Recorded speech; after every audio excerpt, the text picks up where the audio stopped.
వైపు నుంచి వస్తా ఉంటే ఈ స్వర మా పడను కొడతా ఉంటది. ఏం చేసినా అలిమి కాకపోతా ఉంటే మన వర సముద్రంలోకి దూకి దాన్ని అనొచ్చి సంపి పడవ కట్టి తీసుకొచ్చినాడు. దేవర్లకి మన వర కూడా ఆ సొరను చంపి ఒట్టికి లాక్కొచ్చినాడు.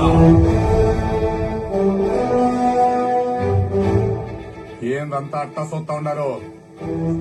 ఈ వర సొరనెట్ట సంపుండాడానా?